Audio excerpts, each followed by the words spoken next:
Bueno, día. Una mañana de mucha alegría, ¿no es verdad? Mucha emoción, gratitud a Dios por lo que Él ha hecho en nuestra vida, en nuestra iglesia.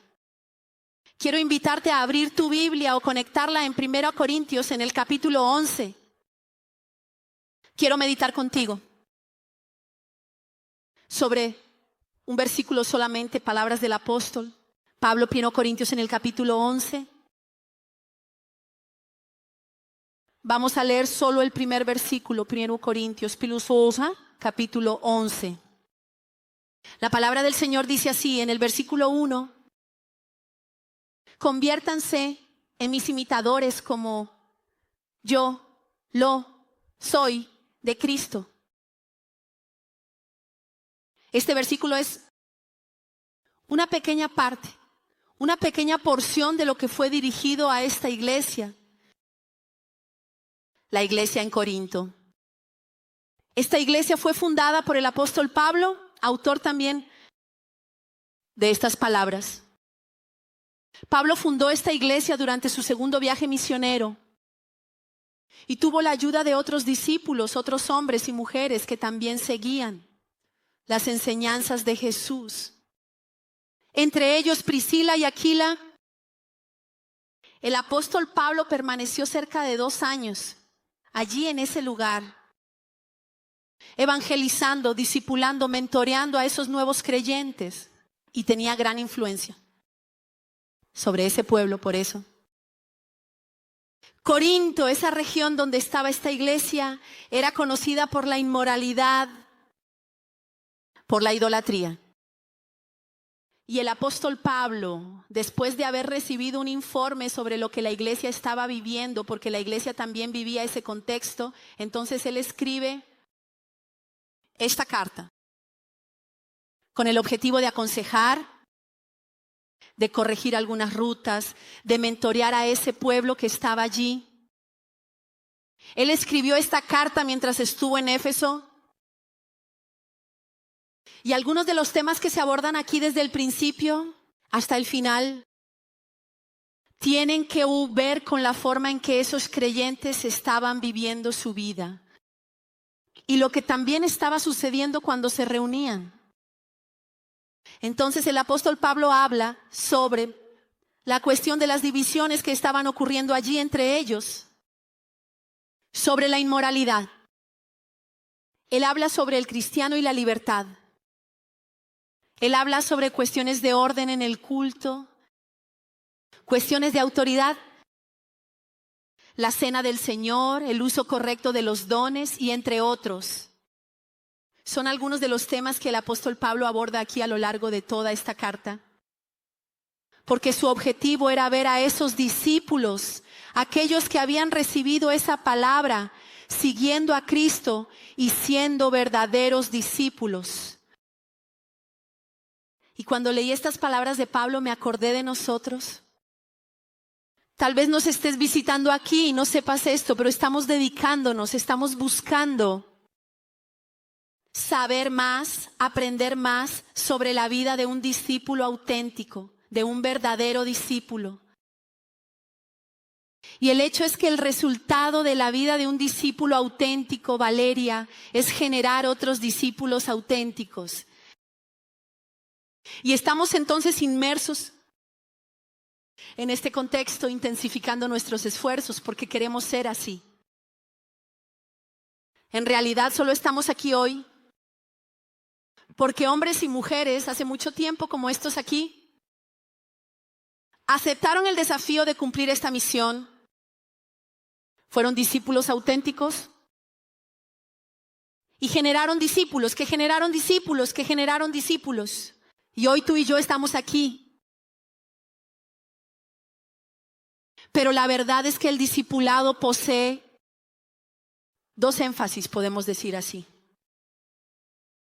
Un énfasis horizontal y un énfasis vertical y un énfasis horizontal.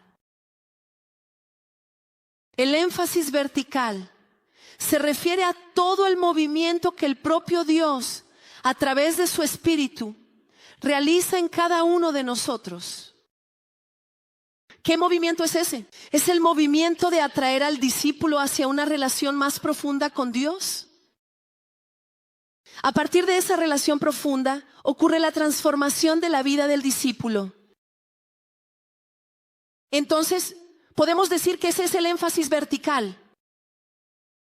El objetivo del Espíritu Santo es ayudarnos, auxiliarnos, para que podamos ser maduros en la fe, fructíferos en la fe.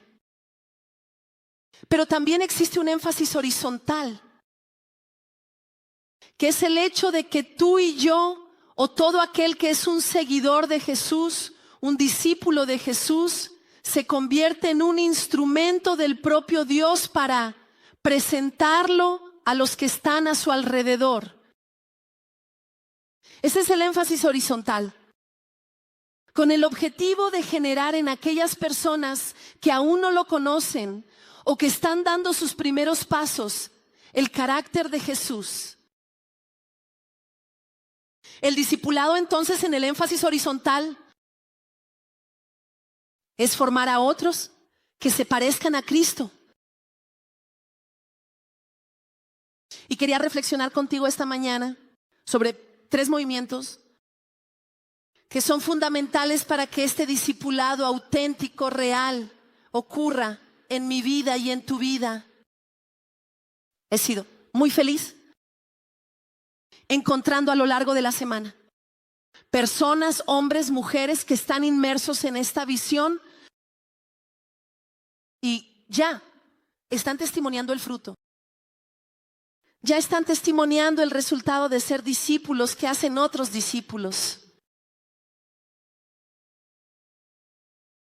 El primer movimiento para que haya un discipulado verdadero, para que seamos imitadores de Cristo, es la necesidad de una revelación. Para que haya discipulado, es necesario que primero haya una revelación de quién es Cristo. Primeramente en mi vida, en tu vida, en la vida de todo aquel que dice que lo sigue. El primer paso es conocer más a Cristo. Y de forma práctica eso significa traer a Cristo a nuestro día a día. Es observarlo de cerca. ¿No era eso lo que hacían los discípulos? Es pasar tiempo con Él. Es darle espacio en nuestra vida. Es incluir a Jesús en nuestra rutina. Es comer con Él. Es llevarlo al trabajo, a la escuela, al curso. Es más, despertar con Él. Es estar en el transporte público con Él. Es contar con Él en las luchas. Es contar con Él en las alegrías. Es preocuparse por lo que Él piensa respecto a mi estilo de vida y al tuyo. Siempre tenemos en nuestra vida a alguien con quien contamos. Por más reservado que seas, me atrevo a decir que constantemente, cuando vives una experiencia o cuando necesitas tomar una decisión, compartes eso con alguien. Sea un amigo, sea un cónyuge, no lo sé. Porque nos necesitamos unos a otros. Pero ¿cuántas veces esa persona a quien consultamos, a quien incluimos, no es el propio Dios? ¿Cuántas veces en las pequeñas cosas de nuestro día a día no lo traemos para vivir con nosotros? Ese momento queremos que Él resuelva nuestros problemas. Queremos que opere milagros, que se mueva en nuestro medio. Queremos recibir de Él las bendiciones, pero no insistimos en conocerlo mejor. No lo buscamos por quien Él es. Y la consecuencia de eso es que sufrimos de malnutrición espiritual. Estamos atrofiados en nuestra espiritualidad. Desnutridos en nuestra espiritualidad y muchas veces llevados de un lado a otro en momentos de crisis,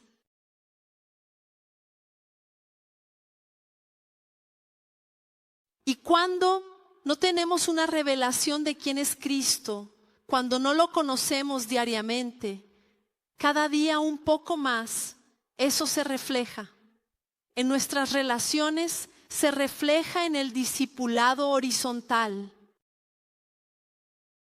Por ejemplo, todo lo que empezamos a decir se refiere a nosotros mismos. ¿Y cuál es el resultado de eso? Formamos discípulos nuestros, pero no de Cristo. Constantemente me gusta sentarme con mi hijo, Juan Pedro, que ustedes vieron aquí. Y de vez en cuando me hago una pregunta difícil a mí mismo. Necesito prepararme, porque viene de todo. Y mi pregunta para él es así: hijo, ¿cómo crees que lo estoy haciendo en determinada área? Y escucho.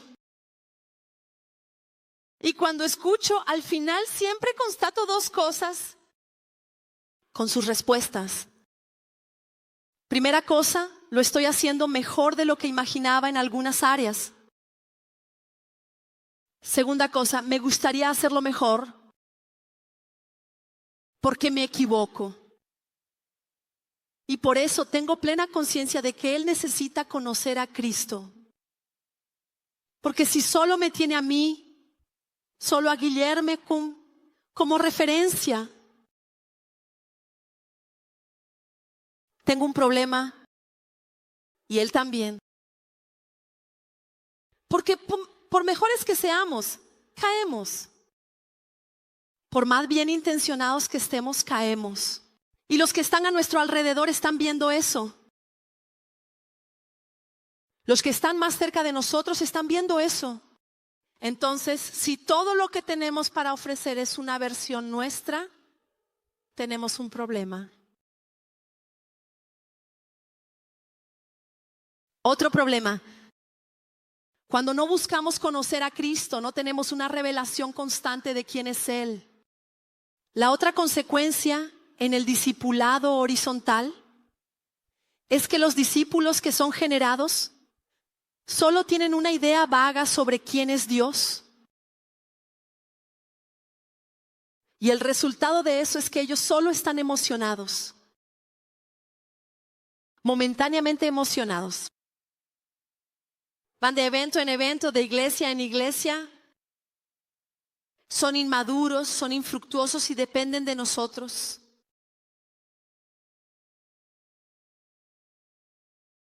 Por esta razón, o damos acceso para que Cristo entre en nuestra vida y tome forma en nosotros, o lo que vamos a generar serán solo multiplicadores de las deformidades que llevamos. Esa es la especialidad del mundo, inclusive multiplicar la deformidad. Entonces, esas son algunas consecuencias. Pero cuando buscamos conocer más a Cristo, cuando Él está presente en nuestra vida, en nuestro día a día, comenzamos a tener claridad de quién es Él. Y cuando tenemos claridad de quién es Él, tenemos claridad de quiénes somos nosotros. Cuando Él está allí presente, tenemos más deseo de estar con Él, porque eso es un hecho. Cuanto más lo conozco, más quiero conocerlo. Más placer tengo en su presencia. Y cuanto más estoy con Él, más conciencia tengo de mis actitudes, de mis fallos, de mis faltas. Más fuerza, más condiciones tengo para cambiar. Y lo que sucede es que ese cambio, esa transformación se vuelve visible para los demás. Y entonces empiezas a escuchar cosas como: wow, pero estás diferente. ¿Qué pasó? Estás tan diferente, tu forma de hablar, de ser. Es esa transformación. Eres tú, sigues siendo tú, pero eres tú más parecido a Cristo. El objetivo, gente, es ayudarnos para que podamos vivir de manera relevante donde estemos. No solamente en el espacio físico, sino vivir de manera relevante, independientemente del contexto, independientemente de la circunstancia, porque mira, el creyente, el discípulo, tiene una manera diferente de alegrarse. El discípulo tiene una manera diferente de pasar por el dolor.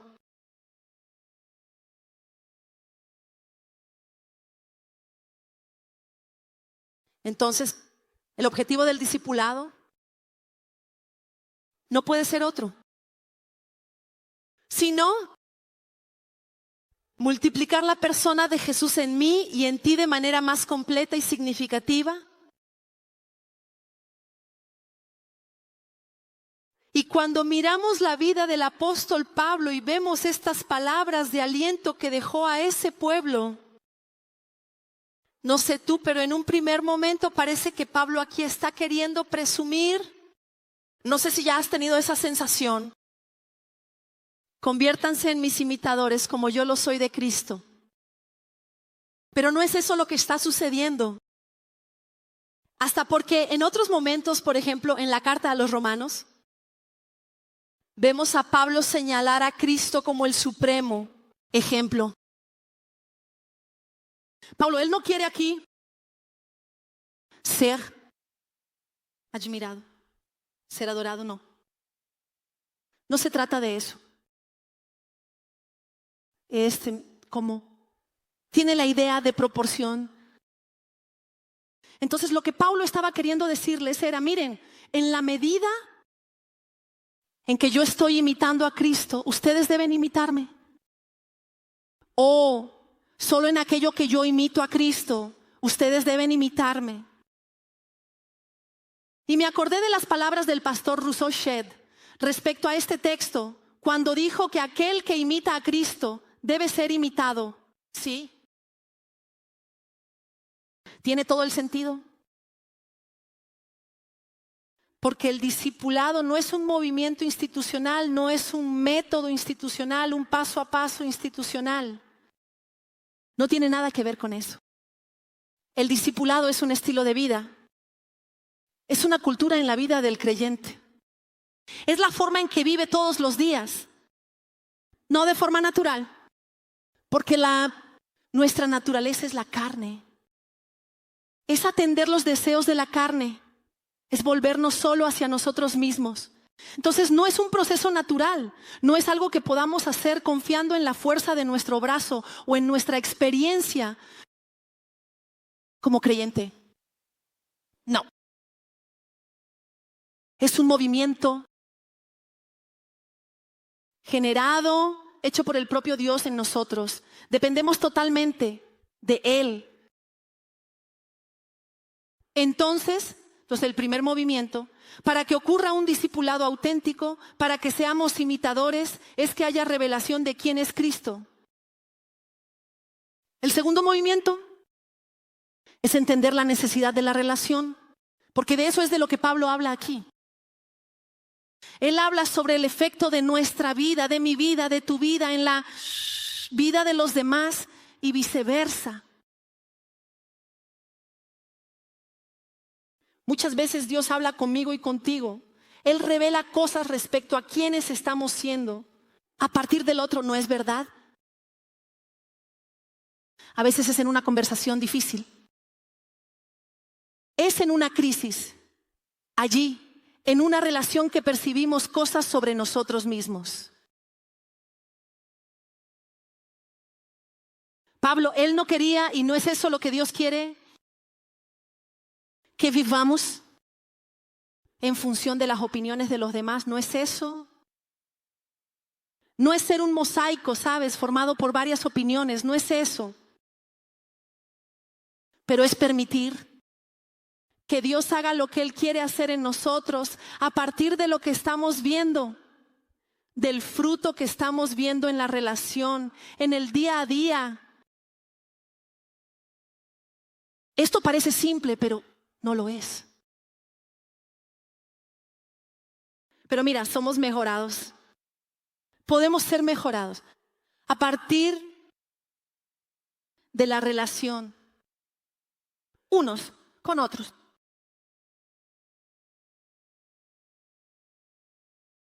Nuestras relaciones, gente, necesitan generar los mismos frutos que generaron las relaciones de Jesús. Cuando miro los evangelios, cuando leo los evangelios, me sumerjo en la vida de Jesús, veo fruto, veo resultado de la forma en que Jesús se relacionaba con las personas. ¿Y qué frutos eran esos? Vida, perdón, alegría, ánimo, envío. Uy, podría quedarme aquí mucho tiempo. Libertad, seguro, nuevo comienzo, mirar. Cuando existe un discipulado auténtico, puro, verdadero, en nuestras relaciones unos con otros, no significa que va a ser perfecto, que esa relación va a ser perfecta. Vamos a fallar unos con otros. Vamos a equivocarnos unos con otros. Desde el momento en que decidas subirte a este barco, convertirte en un discípulo que hace otros discípulos, vas a fallar con alguien y esa persona va a fallar contigo. Te lo adelanto de una vez. Para evitar la frustración, la ruptura de expectativas. No, siempre va a ser placentero. Porque el discipulado auténtico implica que hablemos la verdad con amor unos a otros. Y no siempre eso es bueno. No siempre eso es placentero. El discipulado auténtico implica que estés más preocupado en tu vida diaria y en tus acciones cotidianas por agradar que por ser agradado. Implica que dejes tu zona de confort un poco más. Esa es la forma de relacionarse con Jesús. ¿No es verdad? Con intencionalidad. Y cuando miramos la vida de Jesús, en muchos momentos que estuvo con sus seguidores, con sus discípulos, Él estuvo alrededor de la mesa. La mesa en ese tiempo era bajita, así que tenían acceso a los pies unos de otros. Podían ver los pies unos de otros. Y hasta hoy es verdad que nos sentamos a la mesa en muchos momentos en nuestras relaciones, con nuestra familia, con amigos, en el trabajo. La mesa es una parte fundamental en la relación. Nos sentamos a la mesa para resolver un conflicto. Pero la diferencia es que en el tiempo de Jesús era más fácil tener acceso al pie. El pie llevaba la suciedad, la vergüenza. Tal vez si te pidiera que te quitaras los zapatos ahora mismo, un calcetín roto, un olor no muy agradable. Somos tentados constantemente a mantener nuestros pies debajo de la mesa porque tenemos vergüenza. No queremos que las personas tengan acceso a la suciedad, a la parte fea de nuestra vida, a aquello que queremos esconder. Queremos esconder, nos esforzamos, porque eso genera el miedo al juicio, a la acusación. Pero el discipulado de Jesús implica acceso a los pies. Él tiene acceso y nosotros tenemos acceso. Es profundo. Y esto nos muestra la importancia de que nuestras relaciones sean intencionales de manera consciente y deliberada. Tu amistad no puede ser solo placentera, necesita ser intencional. La forma en que sirves en la iglesia no puede ser solo placentera, necesita ser intencional. Necesita ver el lado auténtico.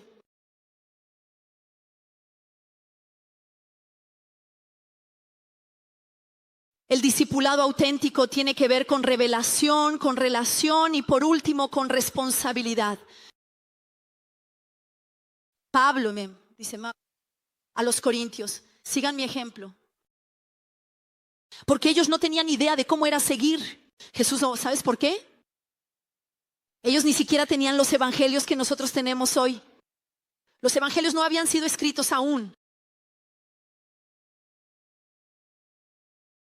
No sabían cómo era la vida de Jesús, lo cual tú y yo sabemos hoy. Nosotros abrimos nuestra Biblia. No. Ellos contaban solamente con la administración del Espíritu Santo y con la referencia que Pablo era para ellos. Y eso sucede muchas veces hasta hoy. ¿Por qué? ¿Cuántas son aquellas personas que leen la Biblia? Muy pocas. Entonces es un hecho que muchas veces tú y yo seremos la única forma en que las personas vean a Cristo.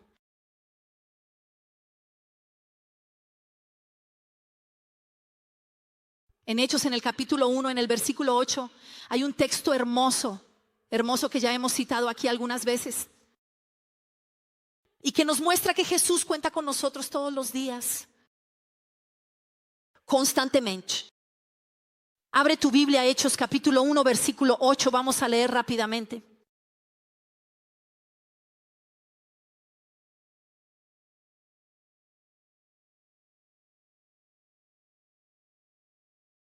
Pero recibirán poder cuando el Espíritu Santo descienda sobre ustedes y serán mis testigos en Jerusalén, en toda Judea, Samaria y hasta los confines de la tierra.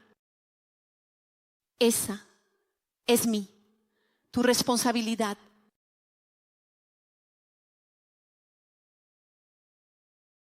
Pablo, él no huyó de la responsabilidad que tenía de discipular, ser mentor. Incluso él estaba dispuesto a hacer renuncias para eso. En el capítulo anterior vemos eso. Pero ¿sabes lo que pasa? Que nosotros constantemente caemos en la misma tentación en la que cayó Caín. ¿Recuerdas la historia de Caín y Abel? Cuando Dios se dirige a Caín y le dice, ¿dónde está tu hermano? Y él responde, ¿qué? ¿Qué tengo yo que ver con eso? ¿Qué tengo yo que ver con mi hermano? Hermanos, muchas veces esa es nuestra respuesta. Intentamos escapar del hecho de que somos responsables unos de otros. Intentamos escapar y solo queremos encargarnos de nuestra propia vida. Porque nuestra vida ya da mucho trabajo. Solo queremos encargarnos de lo que es nuestro. Y a veces usamos eso incluso de una manera espiritual. Y sin darnos cuenta escapamos del hecho de que somos responsables unos de otros. El movimiento del discipulado es un llamado para que dejemos la inmadurez. Pablo, cuando se refiere a Timoteo, al principio habla sobre Timoteo, sobre él siendo un hijo en la fe de Timoteo. Allí, por ejemplo, en 1 Timoteo 1, versículo 2, vemos eso. Pablo refiriéndose a Timoteo como hijo. Después, Timoteo es llamado por Pablo colaborador. ¿Hay diferencia? Romanos capítulo 16, versículo 21. De hijo a colaborador. Porque si todo lo que hacemos se refiere solo a nosotros o a los nuestros, eso es un mal uso del tiempo. Eso es un mal uso del tiempo. ¿Cuántas veces hemos hecho votos con Dios, asumimos compromisos con Él? De servir, de contribuir, de liderar, pero no toleramos el desconfort que la misión nos impone. El peso de la responsabilidad. A veces eso sucede incluso porque llegó una bendición. Le pedimos a Dios la bendición, la oportunidad de empleo, la plaza en la universidad, el hijo que esperábamos tanto, el nieto que esperábamos tanto. Dios da. Y la bendición se convierte en tropiezo.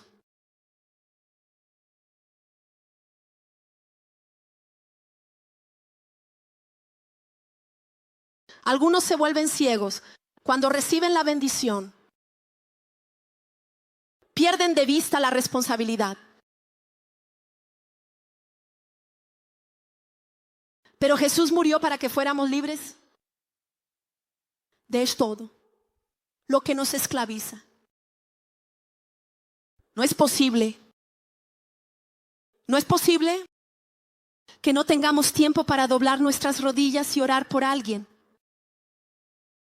Esto no tiene que ver con el tiempo. Esto tiene que ver con la conciencia de responsabilidad. Una de las señales de la madurez es equilibrar libertad y responsabilidad. Libertad y responsabilidad.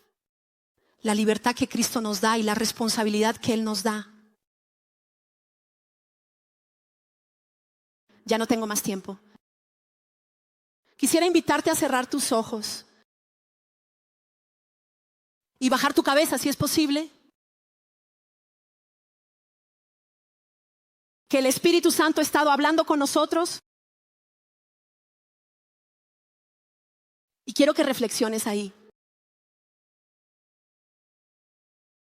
¿Has tenido ya una revelación de quién es Cristo? ¿Sabes que Él es tu Salvador, tu Señor, tu amigo? ¿Que Él quiere ser parte de tu vida todos los días, no solo los domingos? No es solo en el día del culto de la cena, no es solo en el día de Pascua, ni solo cuando recibes una invitación a un evento. Necesitas que tus relaciones sean más intencionales. Hay mucho de ti, allí un poco de Cristo. O necesitas asumir la responsabilidad que ya has recibido y cuidar de alguien. Y abre tu casa. Que seamos discípulos auténticos, imitadores de Cristo.